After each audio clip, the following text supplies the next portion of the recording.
क्या होगा अगर रेलवे की लाइन पर करंट छोड़ दिया जाए? आर्मी अपने कुत्ते को पहले क्यों मार देती थी? और क्रिकेट में लाल गेंद और सफेद गेंद में क्या अंतर होता है? और तो और क्या कभी मरे हुए इंसान को जीवित किया जा सकता है? आइए जानते हैं इस वीडियो में। नंबर 9, कई बार लोग स्विमिंग पूल में जाने से पहले डरते हैं कि अगर लोग उसमें टॉयलेट कर दे तो क्या होगा। तो आपकी जानकारी के लिए बता दें कि डरने की बिल्कुल भी जरूरत नहीं है। स्विमिंग पूल में बाकायदा यूरिन करने वालों की पहचान के लिए पुख्ता इंतजाम किए जाते हैं। यहाँ पानी में यूरिन इंडिकेटर डाई नाम का एक ऐसा केमिकल मिला दिया जाता है जिसकी वजह से यूरिन के पानी के संपर्क में आते ही आसपास के पानी का रंग बदलकर नीला हो जाता है। और ये सच है कि विदेशों में लगभग हर स्विमिंग पूल में ये सुविधा मौजूद है। नंबर 8, मरे हुए इंसान को वापस जिंदा करने की कोशिश दुनिया भर में कई वैज्ञानिकों ने की है, लेकिन ये अब तक का सबसे खतरनाक और चौंकाने वाला एक्सपेरिमेंट रहा है। साल 1934 में विज्ञान के इतिहास में कुछ ऐसा हुआ जिसे किसी को उम्मीद नहीं थी। कुदरत के नियम को चुनौती देते हुए बकरली के एक वैज्ञानिक रॉबर्ट ए कर्निस ने मरे हुए जानवर को जिंदा कर दिया था और यह अब तक का सबसे खतरनाक और चुनौतीपूर्ण प्रयोग था। इस प्रयोग पर बाद में एक फिल्म भी बनाई गई जिसमें रॉबर्ट द्वारा प्रयोग के दौरान लिए गए असल वीडियो का इस्तेमाल किया गया, लेकिन बाद में रॉबर्ट ए कर्निस के साथ कुछ ऐसा हुआ कि उन्होंने इस प्रयोग को दोबारा न करने की कसम खा ली। रॉबर्ट ए कर्निस ने अपने इस प्रयोग के लिए कई ऐसे काम भी किए जिसके बाद दुनिया उन्हें मैड साइंटिस्ट कहने लगी। अगर आपको इस एक्सपेरिमेंट के बारे में पूरा वीडियो चाहिए तो हमें कमेंट बॉक्स में जरूर बताएं। नंबर 7, दोस्तों क्या आप जानते हैं कि इंडिया में जिस तेल को बहुत ही चाव से खाया जाता है दरअसल अमेरिका में बैन है। जी हाँ, सरसों तेल अमेरिका में बैन है, लेकिन इसके पीछे का सही कारण क्या है आइए जानते हैं। अमेरिका में भारतीयों के फेवरेट सरसों के तेल पर प्रतिबंध लगा हुआ है। अब सवाल है कि आखिर ऐसा क्यों है? दरअसल खाना पकाने के लिए सरसों के तेल के अलावा ऑलिव ऑयल, अलसी का तेल, तिल का तेल, मूंगफली और नारियल के तेल जैसे कई विकल्प मार्केट में मौजूद हैं। इसके बावजूद भारत समेत दुनिया के दूसरे देशों में भी सबसे ज्यादा सरसों के तेल में ही चीजें पकाई और खाई जाती हैं। इसके बावजूद अमेरिका और यूरोप में पैकेट्स तक पर इसे न खाने की सलाह दी गई है। रिपोर्ट्स के मुताबिक कनाडा और ऑस्ट्रेलिया में भी सरसों के तेल में खाना नहीं पकाया जाता। सरसों का तेल एंटीऑक्सीडेंट समेत कई दूसरे पोषक तत्वों का भंडार है। भारत में ग्रामीण इलाकों में ही नहीं बल्कि शहरों में भी लोग इसे बहुत हेल्दी मानते हैं। फिर अमेरिका समेत दुनिया के कुछ देशों में इसे खाने की मनाही क्यों है? चलिए आपको बताते हैं इसके पीछे का कारण। रिपोर्ट्स के मुताबिक अमेरिकी फूड एंड ड्रग्स एडमिनिस्ट्रेशन ने अपने यहाँ मस्टर्ड यानी सरसों के तेल पर बैन लगा रखा है। विभाग का मानना है कि इसमें यूरिक एसिड होता है जो कहीं न कहीं हमारी सेहत के लिए नुकसानदायक साबित होता है। एक्सपर्ट्स बताते हैं कि यूरिक एक फैटी एसिड है जिसे मेटाबोलाइज नहीं किया जाता, दिमाग की कोशिकाओं को नुकसान पहुँचाता है और इसे डेली खाने से वजन भी बढ़ता है। याददाश्त को नुकसान पहुंचाने के कारण यूरिक एसिड व सरसों के तेल को अमेरिका में प्रतिबंधित किया गया है। कई स्टडी में भी सामने आया है कि इसका ज्यादा सेवन करना पाचन तंत्र को कमजोर बनाता है और हम कम उम्र में ही फैटी लीवर के शिकार बन जाते हैं। नंबर 6, यात्रा करते समय विशेषकर गाड़ी, ट्रेन या बस में बहुत से लोगों को नींद आने लगती है। यह अनुभव आम है और अक्सर सवाल उठता है कि ऐसा क्यों होता है। आइए जानते हैं इसके पीछे की वजह क्या है। गाड़ी के चलते हुए कंपन और झटकों का एक रिदम पैटर्न बनता है। यह कंपन मस्तिष्क को शांत कर देता है जिससे शरीर को आराम मिलता है और नींद आने लगती है। लंबी यात्रा से शरीर थक जाता है। सफर के दौरान आरामदायक सीट और लगातार एक ही स्थिति में बैठने से नींद आना स्वाभाविक है। गाड़ी चलते समय कम फ्रीक्वेंसी में लगातार धीरे धीरे हिलती रहती है। इसके कारण हमारा शरीर भी धीरे धीरे हिलता रहता है और हमें नींद आ जाती है। नंबर 5, एक समय था जब लोग अपने देश से बाहर घूमने जाने के बारे में सिर्फ सोचा करते थे। हालांकि अब विदेश जाना कोई इतनी बड़ी बात नहीं रही। हालांकि आज भी कुछ देशों में जाने में अच्छा खासा खर्च लग जाता है, लेकिन ऐसे भी कुछ देश हैं जहां भारतीय रुपयों की इज्जत किसी राजा से कम नहीं है। चलिए आपको उन्हीं के बारे में बताते हैं। सबसे पहले बात करते हैं पड़ोसी देश नेपाल की। यहाँ पर अगर आप भारतीय मुद्रा में 1 लाख रुपए लेकर गए तो ये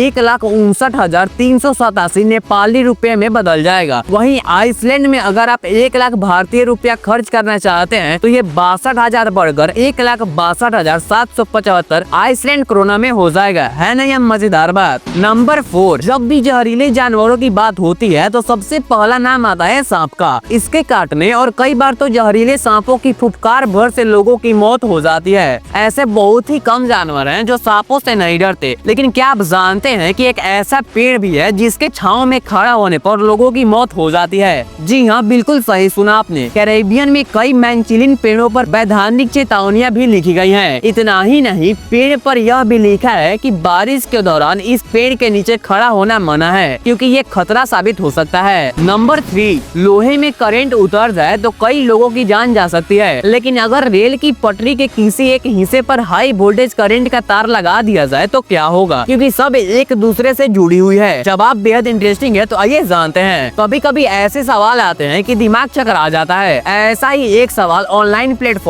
कोरा पर पूछा गया। सवाल था कि आमतौर पर लोहे में करंट उतर जाए तो कई लोगों की जान ले लेगा, लेकिन अगर रेल की पटरी में करंट लगा दिया जाए तो क्या होगा? क्या करंट ट्रैक से जुड़ी हर ट्रेन तक पहुंच जाएगा? उसमें बैठे यात्रियों का क्या होगा? तमाम यूजर्स ने अपनी जानकारी के हिसाब से जवाब दिए, लेकिन आइए जानते हैं कि इसका सही जवाब क्या है। एक्सपर्ट्स के मुताबिक रेलवे की पटरियां काफी दूर तक एक दूसरे से कनेक्ट होती हैं, इसीलिए जहां भी रेल पटरी पर करंट लगाया जाएगा वहां तेज धमाका हो सकता है और तुरंत करंट के स्रोत का फ्यूज उड़ जाएगा। अगर फ्यूज मजबूत हुआ और नहीं उड़ा तो करंट के सोर्स से पटरी तक के तार के बीच में जहां भी वायर कमजोर होगा वहां से फट जाएगा। यदि पटरी पर लगाया जा रहा वायर कमजोर है तो आप ही सबसे ज्यादा परेशानी में पड़ने वाले हैं। ब्लास्ट होकर आपके शरीर में करंट उतर आएगा। ऐसा इसलिए होगा क्योंकि बिजली का फेज करंट होता है और पटरी न्यूट्रल यानी अर्थिंग होती है। इनके आपस में मिलाते ही विनाशकारी परिणाम हो सकते हैं। नंबर 2, क्या आप जानते हैं कि सन 2015 से पहले इंडियन आर्मी अपने कुत्तों को स्वयं मार देती थी? जी हाँ, बिल्कुल सही सुना आपने। इंडियन आर्मी इन कुत्तों को खास ट्रेनिंग देती थी। इनकी बम सूंघने और खतरा पकड़ लेने की क्षमता बहुत तेज होती है। भारतीय सेना के पास ज्यादातर रैबोर्डर, जर्मन शेफर्ड, बेल्जियन शेफर्ड नस्ल के कुत्ते होते हैं। इन कुत्तों की बुद्धि की क्षमता इनकी नस्ल पर निर्भर करती है, इसीलिए सारे कुत्ते एक से नहीं होते। अलग नस्ल के कुत्तों को अलग अलग टैलेंट होता है, इसीलिए उन्हें अलग अलग कामों में लगाया जाता है। साथ ही कई बार उन जगहों पर भी कुत्ते जांच कर सकते हैं जहां पर जवानों के लिए जाकर जांच करना आसान नहीं होता। लेकिन यहाँ पर बात ऐसा है कि आर्मी उन्हें क्यों मार देती थी? यह बुरा चलन अंग्रेजों के वक्त से ही चला आ रहा था। इंडियन आर्मी ऐसा देश की सुरक्षा को ध्यान में रखते हुए करती थी। आर्मी के लोगों को डर रहता था कि कहीं कुत्ते गलत हाथों में न पड़ जाए, ऐसे में उनका गलत इस्तेमाल हो सकता था, क्योंकि इन एक्सपर्ट्स कुत्तों को आर्मी के सेफ और खुफिया ठिकानों के बारे में पूरी जानकारी होती है। इसके अलावा गंभीर रूप से चोटिल हो जाने या बीमार पड़ जाने पर भी कुत्तों के साथ ऐसा किया जाता था। यूँ तो कुत्ते के साधारण बीमार पड़ने पर भारतीय सेना उसका इलाज कराती थी, लेकिन अगर उसके स्वास्थ्य में सुधार नहीं होता और उसके दोबारा पहले जैसा काम करने की संभावना नहीं दिखती तो उसे गोली मार दी जाती थी। नंबर 1, क्या आपने कभी सोचा है कि क्रिकेट में लाल गेंद और सफेद गेंद में क्या अंतर होता है? अगर आपने नहीं सोचा तो आइए जानते हैं। सिर्फ रंग की तुलना में सफेद क्रिकेट की गेंद और लाल क्रिकेट की गेंद में बहुत अंतर है। मूल बात यह है कि व्हाइट बॉल का उपयोग खेल के छोटे प्रारूपों जैसे ODI और T20 में किया जाता है, जबकि लाल गेंद का उपयोग खेल के सबसे लंबे और सबसे पुराने प्रारूप जैसे कि टेस्ट मैच में किया जाता है। और ऐसा भी माना जाता है कि लाल गेंद में सफेद गेंद की तुलना में बेहतर स्पिन और स्विंग होती है। तो दोस्तों, आज के लिए बस इतना ही। ऐसे ही मजेदार वीडियो देखने के लिए हमारे चैनल को सब्सक्राइब और वीडियो को लाइक जरूर से कर लें।